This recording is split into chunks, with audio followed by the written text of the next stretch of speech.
नमस्कार साथियों, आप सभी का हमारे चैनल क्विक रिवीजन में स्वागत है। ये इतिहास का 12वां भाग है जिसमें हम प्राचीन भारतीय इतिहास से संबंधित प्रश्नों को देखेंगे। इसमें से अधिकतर प्रश्न हमने घटना चक्र से लिया है जो गत वर्ष विभिन्न परीक्षाओं में पूछे गए हैं। तो हम प्रारंभ करते हैं। किस पशु के अवशेष सिंधु घाटी सभ्यता में प्राप्त नहीं हुए हैं? पहला विकल्प ए है शेर, दूसरा विकल्प बी है घोड़ा, तीसरा विकल्प सी है गाय तथा चौथा विकल्प डी है हाथी। इसका सही विकल्प ए शेर। शेर के अवशेष सिंधु घाटी सभ्यता में प्राप्त नहीं हुए हैं। दिए गए विकल्पों में से गाय और हाथी के अवशेष तो सिंधु घाटी सभ्यता से प्राप्त हुए हैं, किंतु घोड़े के अवशेष सिंधु घाटी सभ्यता से प्राप्त होने के संबंध में विद्वानों में मतभेद है। आधुनिक उत्खनन के निष्कर्षों के आधार पर अनेक प्रख्यात विद्वानों ने घोड़े के अवशेषों के सिंधु घाटी की सभ्यता से प्राप्त होने के अभिमत की पुष्टि की है। दूसरी ओर सिंधु घाटी के सभ्यता के उत्खनन से शेर के अवशेषों की प्राप्ति का उल्लेख नहीं प्राप्त होता है, अतः इस प्रश्न का उत्तर विकल्प ए अभीष्ट होगा। अगला प्रश्न हम देखते हैं। मृडपट्टिका का पर उत्कीर्ण सिंह युक्त देवता की कृति पर प्राप्त हुई है। विकल्प ए वनावली से, विकल्प बी कालीबंगा से, विकल्प सी लोथल से तथा विकल्प डी सुरकोटदा से। तो इसका सही विकल्प है विकल्प बी कालीबंगा से। कालीबंगा से मृडपट्टिका पर उत्कीर्ण सिंह युक्त देवता की कृति प्राप्त हुई है। कालीबंगा के मृडपट्टिका पर एक और दोहरे सींग वाले देवता का अंकन है।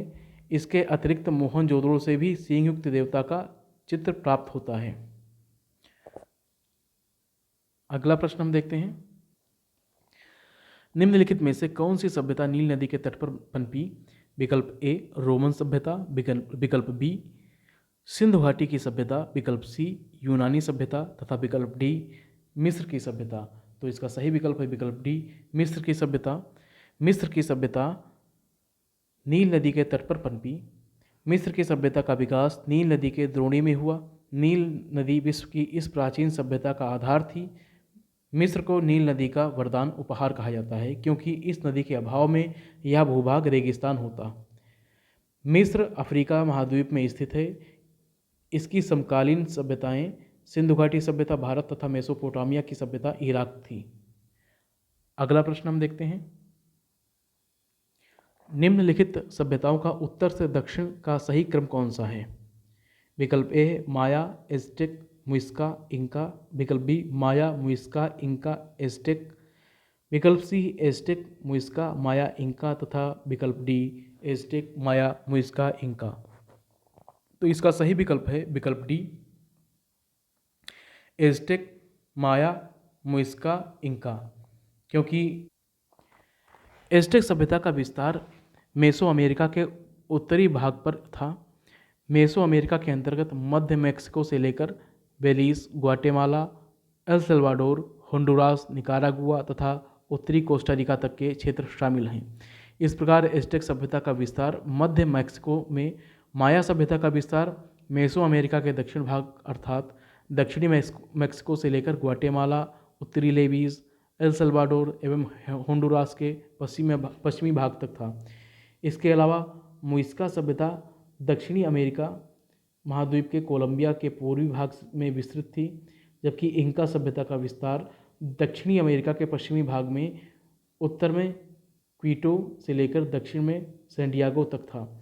इस प्रकार स्पष्ट होता है कि प्रश्नानुसार दी गई सभ्यताओं का क्रम क्रमशः उत्तर से दक्षिण की ओर इस प्रकार है: एज़टेक, माया, मुइस्का तथा इंका। अतः विकल्प डी सही है। अगला प्रश्न हम देखते हैं। लेखन कला की उचित प्रणाली विकसित करने वाली सर्वप्रथम प्राचीन सभ्यता थी। विकल्प ए सिंधु, विकल्प बी मिस्र, विकल्प सी सुमेरिया तथा विकल्प डी चीन। तो इसका सही विकल्प सी सुमेरिया। सुमेरिय सभ्यता के लोग प्राचीन विश्व के प्रथम लिपि आविष्कर्ता थे। इनकी प्रारंभिक लिपि का स्वरूप अत्यंत सरल एवं आदिम था। सुमेरिया की क्यूनीफॉर्म लिपि को सामान्यतः प्राचीनतम लिपि माना जाता है। अगला प्रश्न हम देखते हैं। आईआईटी खड़गपुर के अध्ययन दल की रिपोर्ट के अनुसार लगातार कितने वर्षों की न के बराबर वर्षा का होना सिंधु घाटी सभ्यता के पतन का कारण रहा था? विकल्प ए 600 वर्ष, विकल्प बी 700 वर्ष, विकल्प सी 800 वर्ष तथा विकल्प डी 900 वर्ष। विकल्प ई उपयुक्त में से कोई नहीं, उपयुक्त में से एक से अधिक। तो इसका सही विकल्प है विकल्प डी 900 वर्ष। 900 वर्ष लगातार वर्षा न के बराबर होना सिंधु घाटी सभ्यता के पतन का कारण रहा। यह आईआईटी खड़गपुर के अध्ययन दल की रिपोर्ट थी। अगला प्रश्न हम देखते हैं, निम्नलिखित में से कौन सा जानवर सिंधु घाटी सभ्यता के लोगों को नहीं पता था? विकल्प ए बैल, विकल्प बी घोड़ा, विकल्प सी हाथी तथा विकल्प डी उपयुक्त में से कोई नहीं। तो इसका सही विकल्प डी है, उपयुक्त में से कोई नहीं, क्योंकि प्रश्नगत विकल्पों में सिंधु घाटी सभ्यता के लोगों को बैल तथा हाथी की जानकारी थी, परंतु घोड़े के अस्तित्व के विषय में विद्वानों में मतभेद है। हड़प्पा के विभिन्न स्थलों से प्राप्त अस्थियां गधखुर की हैं या पालतू घोड़े की, यह निश्चित कर पाना कठिन है। हड़प्पा, लोथल, सुरकोटदा, कुंतसी एवं कालीबंगा से अश्व या उसी प्रजाति की अन्य जातियों के अवशेष के साक्ष्य प्राप्त हुए हैं। सेंदोर बोकोनी द्वारा सुरकोटदा से प्राप्त तथाकथित अश्व अवशेषों में से 6 को लगभग 3000 ईसा पूर्व से 2000 ईसा पूर्व के मध्य का वास्तविक अश्व अवशेष बताया गया है। वर्ष 1974 में ASI के JP जोशी तथा NK शर्मा ने यहाँ से 2100 से 1700 ईसा पूर्व के मध्य प्रत्येक स्तर पर अश्व अस्थियाँ प्राप्त होना प्रतिवेदित की हैं। यद्यपि राम शरण शर्मा, रोमिला थापर तथा मेंडो और पटेल आदि इस तथ्य को नहीं मानते हैं। इसी प्रकार ब्रिगेडियर राउस के द्वारा राणा धुंडई के प्रारंभिक हड़प्पा स्तर से जो घोड़े के दांत बताए गए हैं उसे जीवनर महोदय अप्रमाणित मानते हैं। अतः घोड़े के विषय में यही कहना समीचीन होगा कि हड़प्पा सभ्यता में इसके अस्तित्व को पूर्ण रूप से नकारा नहीं जा सकता, यद्यपि इसका उपयोग अत्यंत सीमित रहा होगा। बिहार लोक सेवा आयोग ने इसका उत्तर विकल्प बी को माना है। BPSC के अनुसार ये मान्य है, परंतु घोड़े के अस्तित्व को नकारा नहीं जा सकता। अगला प्रश्न हम देखते हैं, सिंधु सभ्यता से प्राप्त मोहरों में कौन से वृक्ष की आकृति मिलती है? विकल्प ए आम, विकल्प बी पीपल, विकल्प सी पारिजात, विकल्प डी साल। तो इसका सही विकल्प है विकल्प बी, विकल्प पीपल। सिंधु सभ्यता से प्राप्त मोहरों में पीपल वृक्ष की आकृति मिलती है। अगला प्रश्न हम देखते हैं, निम्नलिखित में से किसके द्वारा सुरकोटदा नामक हड़प्पीय संस्कृति के स्थल की खोज की गई थी? विकल्प ए BB लाल, विकल्प बी SR राव, विकल्प सी YD शर्मा तथा विकल्प डी जगतपति जोशी, विकल्प ई अनुत्तरित प्रश्न। तो इसका सही विकल्प है विकल्प डी जगतपति जोशी, जिन्हें JP जोशी के नाम से जानते हैं।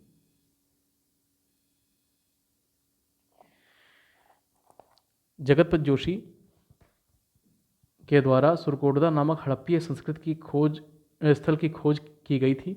अगला प्रश्न हम देखते हैं, निम्नलिखित में से किस सिंधु घाटी स्थल पर हल की खोज संबंधी टेराकोटा की प्रतिकृति मिली है?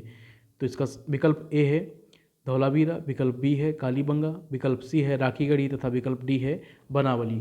तो इसका सही विकल्प है कालीबंगा तथा बनावली, दोनों विकल्प हैं इसका सही। प्रश्नगत विकल्पों में बनावली हरियाणा तथा कालीबंगा राजस्थान नामक सिंधु घाटी स्थल से हल की खोज से संबंधित टेराकोटा की प्रतिकृति प्राप्त हुई है। आर्कियोलॉजिकल सर्वे ऑफ इंडिया के अनुसार कालीबंगन नामक स्थल के आरंभिक चरण से जुते हुए खेत के साथ साथ टेराकोटा हल की प्राप्ति हुई है। इसके अतिरिक्त हरियाणा के फतेहाबाद जिले में अवस्थित बनावली नामक पुरास्थल से भी टेराकोटा हल की प्राप्ति हुई है। तो इसके विकल्प बी और डी होंगे। अगला प्रश्न हम देखते हैं, सिंधु घाटी सभ्यता की सबसे महत्वपूर्ण विशेषता क्या है? विकल्प ए पक्की ईंट से बनी इमारत, विकल्प बी प्रथम असली मेहराब, विकल्प सी पूजा स्थल, विकल्प डी कला और वास्तुकला, विकल्प ई उपयुक्त में से कोई नहीं या उपयुक्त में से एक से अधिक। तो इसका सही विकल्प है विकल्प ई, उपर्युक्त में से कोई नहीं या उपर्युक्त में से एक से अधिक, क्योंकि इसका सही कारण उपर्युक्त में से एक से अधिक विकल्प हैं। सिंधु घाटी सभ्यता भारतीय उपमहाद्वीप की प्राचीनतम नगरीय सभ्यता थी। पक्की ईंटों से निर्मित इमारतें, सुनियोजित वास्तुकला, उन्नत व्यापार व वाणिज्य जैसी इस सभ्यता की प्रमुख विशेषताएं थीं। ध्यातव्य है कि मेसोपोटामिया एवं मिस्र आदि प्राचीन सभ्यताओं की भांति हड़प्पा सभ्यता में पूजा स्थलों के स्पष्ट साक्ष्य नहीं मिलते हैं। इसी प्रकार भारत में प्रथम असली मेहराब का उदाहरण बलबन के मकबरे में दिखता है। अतः विकल्प ई सही उत्तर है। पक्की ईंट से बनी इमारत और कला और वास्तुकला सही है। पूजा स्थल के बारे में कह पाना कठिन है। और प्रथम असली मेहराब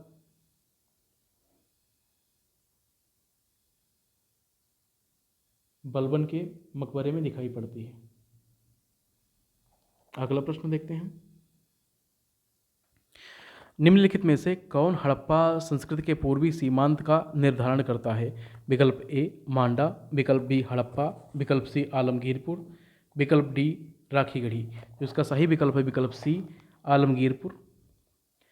हड़प्पा सभ्यता का सर्वाधिक पश्चिमी पुरास्थल सुदकांगेडोर, बलूचिस्तान पाकिस्तान।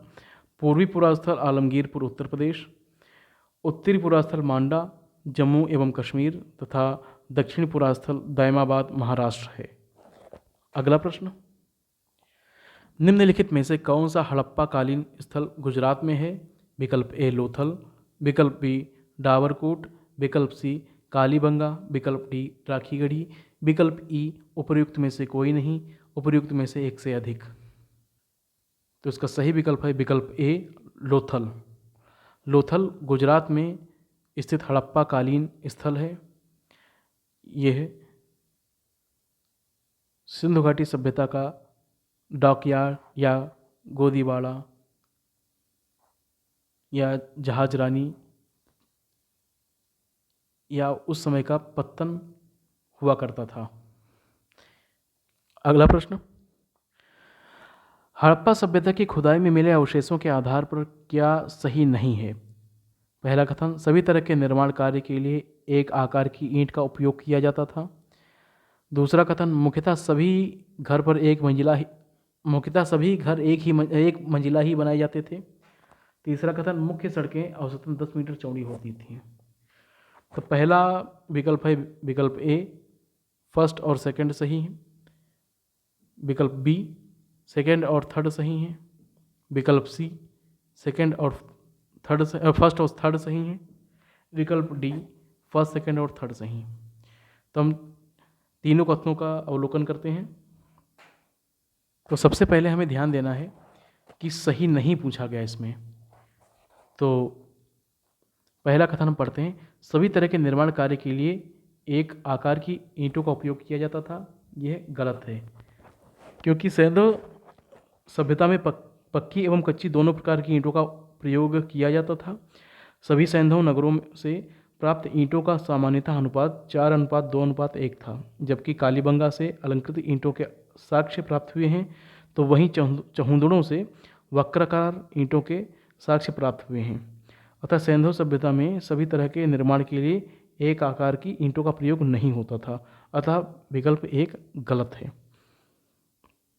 अगला कथन हम देखते हैं, मुख्यतः सभी घर एक मंजिला ही बनाए जाते थे। तो ये भी गलत है। इसका कारण है, सैंधव सभ्यता में निर्मित घर एक मंजिला ही बनाए जाते थे, परंतु कुछ भवनों से मिली सीढ़ियों के साक्ष्य के आधार पर यह कहा जा सकता है कि कुछ घर 2 मंजिला भी निर्मित थे। अतः कथन 2 भी गलत है। अब तीसरा कथन हम ध्यान से देखते हैं, मुख्य सड़कें औसतन 10 मीटर चौड़ी होती थीं। तो ये कथन एकदम सत्य है, क्योंकि सैंधव सभ्यता से प्राप्त मुख्य सड़कों की औसतन चौड़ाई लगभग 10 मीटर होती थी। तो हमारे कथन जो गलत हैं वो हैं 1 और 2, जो कि विकल्प ए में सन्निहित हैं। विकल्प ए इसका सही विकल्प है। 1 और 2 गलत हैं। अगला प्रश्न हम देखते हैं, सिंधु घाटी की सभ्यता के किस पुरास्थल से नाव की चित्र या मॉडल प्राप्त हुए हैं?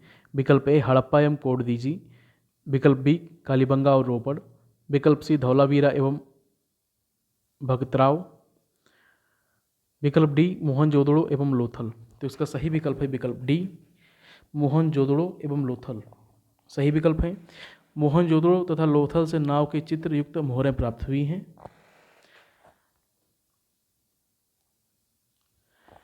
इस प्रकार हमारे प्रश्नों की श्रृंखला समाप्त हुई। आप सभी का वीडियो देखने के लिए बहुत बहुत धन्यवाद।